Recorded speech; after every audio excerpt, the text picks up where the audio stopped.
বহু বাড়ি আছে দেশে, যে বাড়িতে রাত 11টার সময় রান্না চাপে, রাত 12টার সময় স্বামী স্ত্রী বাচ্চারা মিলে খায়, খাওয়া দাওয়ার পরে রাত 1টার সময় ঘুমায়।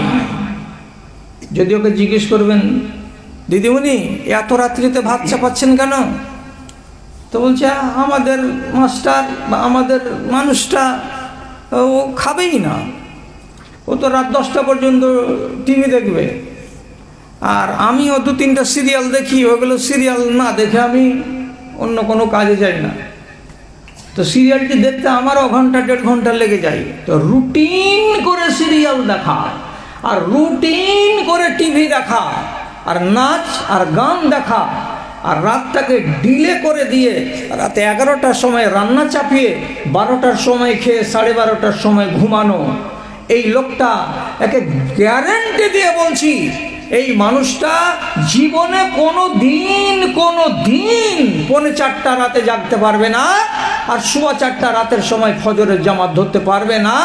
ও অঘরে ঘুমাবে মিয়া আর বিবি বেলা 7টা পর্যন্ত। কেন? রাগ করিয়েন না, আপনাকে সত্য কথা বলছি, পেঁচা সারা রাত জাগে, তার জন্য সারাদিন ঘুমায়। তুমি নিদকে হারাম করেছো রাতের, কেন হারাম করতে গেলে নিদ? আপনি এটা মাওলানার মাথার দিকে তাকান তো, ওনার মাথা হিলছে কি হিলে না? রাসূলুল্লাহ বলছেন, একটা হাদিসই আছে এরকম, বাবুস সামারে বাদাল ইশায়ে, এশা নামাজ পড়া হয়ে গেলে আল্লাহর কসম কোনো আল্লাহর বান্দা এবং কোনো আল্লাহর বান্দি দুনিয়ার কাজে আর লেগে থাকতে পাবে না।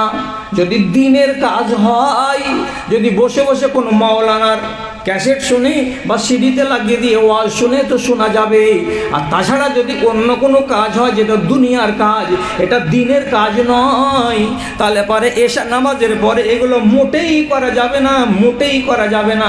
তাকে শুয়ে যেতে হবে, আরাম করতে হবে। কেন আরাম করব? আল্লাহ তাআলা বলছেন, ও জাআলনা নাওমাকুম সুবাতা, আমি তোমাদের নিদ্রাটাকে তোমাদের জন্য ভিটামিন স্বরূপ বানিয়েছি। তুমি যদি রাতের বেলায় ঘুমাও ঠিক করে, তাহলে সকালবেলায় জাগতে পারবে, ময়দানে গিয়ে কাজ করতে পারবে আমের বাগানে। আর সারা রাত যদি জেগে জেগে সিঁড়ি চালাও আর ওই অন্যায় কাজে সময়টাকে নষ্ট করো, তাহলে দিনের বেলায় তোমার শরীরে এনার্জি থাকবে না। তুমি জেগে জেগে থেকেছিলে রাতের বেলায়, এর জন্য তোমার মনে ঘুম ঘুম ঘুম ঘুম ভাব থাকবে। তুমি রান্না করতে গিয়ে তরকারি কাটতে ঠিক করে পারবে না, গ্যাসের সামনে দাঁড়িয়ে তুমি দাঁড়িয়ে দাঁড়িয়ে রান্না করতে পারবে না, তুমি ঢুলে ঢুলে পড়বে, ঝুলে ঝুলে পড়বে। তেমনি তুমি কোদাল হাতে নিয়ে কাজ করতে পারবে না, তোমার মনটা সবসময় ঘুমাবো ঘুমাবো করবে। এই জন্য দেখতে পাবেন প্রত্যেকটা বাড়িতে শতকরা 80টা নওজওয়ান ছেলে বেলা 10টা পর্যন্ত ঘুমায়, তার আগে চাও খায় না, তার আগে তারা মুখও ধয় না। এরা কারা? যারা রাতের বেলায় পেঁচার মতো জেগেছে, তারা দিনের বেলায় পেঁচার মতো আরাম করবে, ঘুমাবে। কৈফিয়ত দিবেন আল্লাহ। রাত দিয়েছিলাম আরামের জন্য, তুমি কি করেছ? আরামটাকে নষ্ট করেছ। আর দিন বানিয়েছিলাম রুজি কামাই করার জন্য, তুমি মেহনতকে বাদ দিয়ে ঘুমিয়ে আছো আর নাক টেনে টেনে তুমি ঘুমাচ্ছ। তোমার মতন উল্লু, তোমার মতো বেকুফ, তোমার মতো নাদান কোরআনকে বুড়ো আঙুল দেখাবে আর কে আছে? যারা বেশি আকেলওয়ালা, যাদের আক্কেল বেশি হয়ে গেছে, তার আগে বলছি সবই ভালো ভালো করছেন, সবই ভালো করছেন। একবার জিজ্ঞেস করবেন তো, কালকে আপনার ওয়াইফকে সামনে করে নিয়ে নিজেদের সমীক্ষা করবেন। জানালাতে একটা পর্দা ঝুলিয়েছেন, দাম কত? 250 টাকা। দরজাতে একটা পর্দা দিয়েছেন মেন গেটে, ওটা তো সিঙ্গেল নয়, ডবল, ওর দাম কত? 1000 টাকা। কটা জানালা আছে বাড়িতে? মোটামুটি 10খানা। 10খানা জানালাতে 500 টাকা, 500 টাকা মূল্যের হাই আপনি চাদর ঝুলিয়ে রেখেছেন বা পর্দা ঝুলিয়ে রেখেছেন। গ্রামে আসছে একগুলো লোক কালিয়াচক থেকে বলে, সোফার কভার, টিভির কভার, হোয়াটসঅ্যাপের কভার, উমুকের কভার, এই যে কভার করে বেড়াচ্ছে। তো কত জিনিসের কভার আছে, ফ্রিজের কভার আছে, সোফার কভার আছে, টিভির কভার আছে, আপনার ওয়াশিং মেশিন তার কভার আছে, আপনার গ্যাসের চুলা রান্না হয়ে গেল তারপরে ঢাকবেন তার কভার আছে। একটা বাড়িতে দেখতে পাচ্ছি জানলাতে পর্দা, মেন গেটে পর্দা, টিভির উপরে পর্দা, যেটা তার ডাইনিং ঘরের ভিতরে কাঁচ আছে, কাঁচের টেবিল, সেটাতে লাগা আছে পর্দা, তারপরে শোকেসে পর্দা, ফ্রিজের উপরে পর্দা, দামি দামি পর্দা লাগানো আছে। অথচ টিভিকে পর্দা দিয়ে ঢাকতে হবে, এটা ফরজ নয়। জানালাতে পর্দা ঝুলাতে হবে, এটা ফরজ নয়। মেন গেটে পর্দা লাগাতে হবে, এটা ফরজ নয়। আপনার ঘরের দরজায় সুন্দর পর্দা লাগাতে হবে, এটাও ফরজ নয়। ফরজ ছিল কোনটা? যেই বিবিটাকে আপনি জীবন সঙ্গিনী করে নিয়ে এসেছেন, তার মাথায়, তার গায়ে, তার পিঠে, তার পেটে, তার পায়ে পর্দা চাপাতে হবে, এটা ছিল ফরজ। আপনি যেটা ফরজ ছিল সেটাকে আধা উলঙ্গ করে রেখেছেন, আর যেটা আপনার ফরজ নয় সেটার গায়ে দামি দামি আপনি ওড়না চাপিয়েছেন আর পর্দা চাপিয়েছেন। আপনাকে লোকেরা আক্কেলওয়ালা বলে, কিন্তু আল্লাহ রাব্বুল আলামিন বলছেন, আমার নজরে তোমার মতো বেআক্কেল মানুষ আর দুনিয়াতে কেউ নাই। ওর পর্দা গেল কোথায়? একটা মাত্র বেটা, 3 তলা বাড়ি করে রেখে দিয়েছে। ভাড়া দিবে যে ভাই? দূর, আমার পয়সার অভাব আছে, ভাড়া কেন দেবো? বাড়ি বানালে কেন? কেন বাড়ি বানালে? 3 তলা বাড়ি, এক একটা ডাইনিংয়ে লক্ষ লক্ষ টাকার আসবাবপত্র আপনি ভরে রেখেছেন।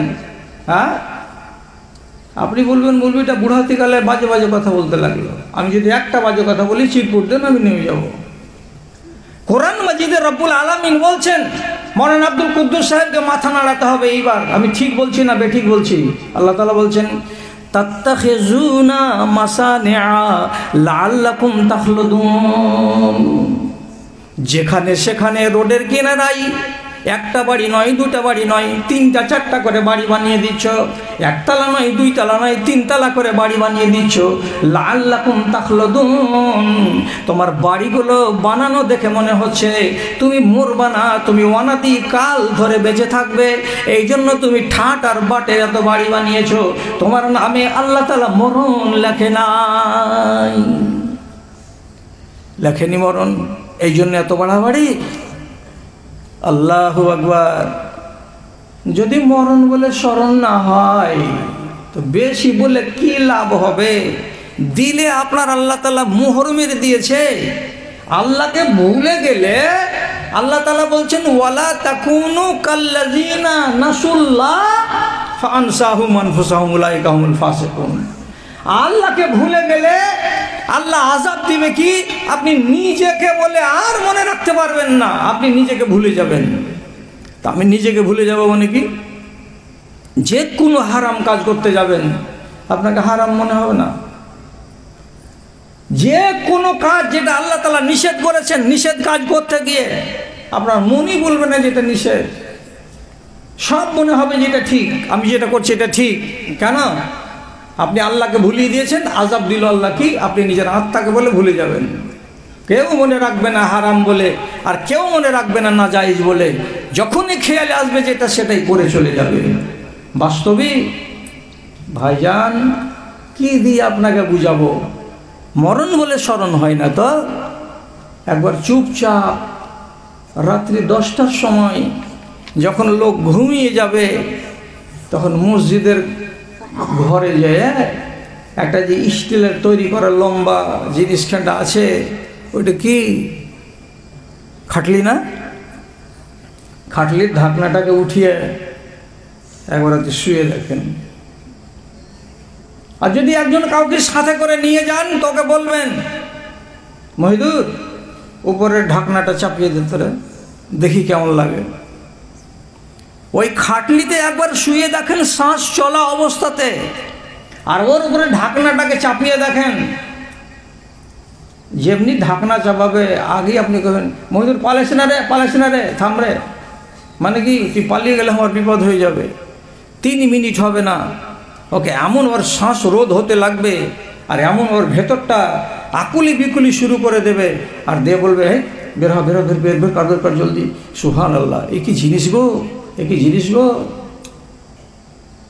তখনই আপনার মনে পড়বে যে কবর কাকে বলে। তার আগে কবর বলে মনে হবে না। কেন? যখন তো বাড়ি করছেন 3 তলা।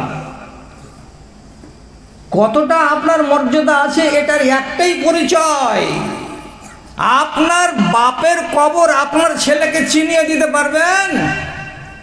আমার মন বলছে 100টার ভেতরে 70 জন লোক নিজের বাপের কবর চিনিয়ে দিতে পারবে না নিজের বাচ্চাকে। যদি বলে কবরস্থানে গিয়ে, হাজি আব্বা তোমার বাপ আমার দাদা এই যে মারা গেছে বলে কতদিন আগে, ওটা কোনখানে যে? তো খালি ছেলে এমনি এমনি করে গাল চুলকে আর বলে, এইগুলোতেই কোথাও হবে রে, এগুলোতেই কোথাও হবে, 10 বছরের ঘটনা রে বাবা, কবর কি আর চিনতে পারছি? তাহলে কি করলেন আপনি? এই দুর্গতি তো আপনারও।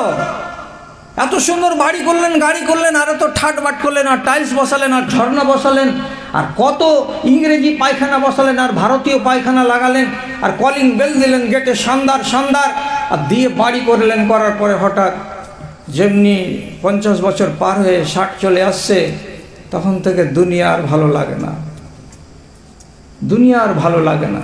কবরের দিকে কাছিয়ে চলে এসেছেন, চলে যাবেন কবরে, তখন পর্যন্ত আপনাকে জ্ঞান হয় না। চোখের যে হিসাব লাগবে, মুখের যে হিসাব লাগবে, কানের যে হিসাব লাগবে, এ কথাটা আপনাকে আজ পর্যন্ত বুঝাতে পারলাম না।